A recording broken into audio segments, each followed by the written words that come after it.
In John chapter 12, we see Mary getting down, pouring an expensive perfume, super expensive back in the day, perfume onto Jesus' feet and wiping them with her hair. And you know how Judas responds? Judas says, "Why wasn't this perfume sold and the money given to the poor? It was a year's worth of wages." A year's worth of wages, 300 denarii, according to the Bible down here, says down in the bottom of my NIV translation. We see earlier in the book about when Jesus was making feeding the 5,000. I'm sorry. We see that 200 denarii equated to feeding over 5,000 people. So that's just like to really how expensive this perfume was. That it's like a year's worth of wages right here. That like she's pouring it onto Jesus's feet and using her hair, the hair on her head, to wipe his feet and clean them. And then Judas' response is, "Why didn't you sell that? Those poor people could use that money." But watch how Jesus responds. He says, "Leave her alone." Jesus replied, "It was intended that she should save this perfume for the day of my burial.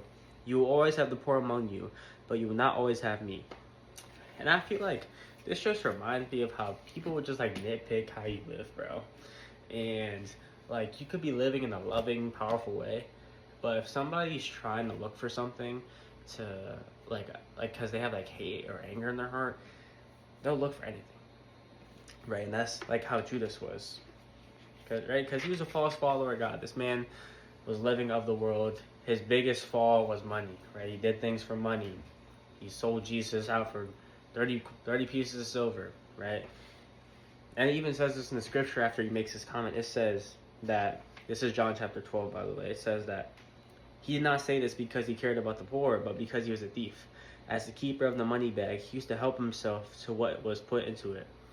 So he was always stealing, and Jesus knew that. Jesus knew his true intentions, how he was, and all this stuff. Like Jesus knew like what his intentions were and how he lived his life, and that's why he shut him down right there, because he wanted to remind him that it's about her intent and like her love behind that action, not how much it was worth. Like that didn't matter, and that he had a finite time on this earth, but there's always going to be people of different like quality and different values of like money and like status in life, but he was only there for a limited amount of time.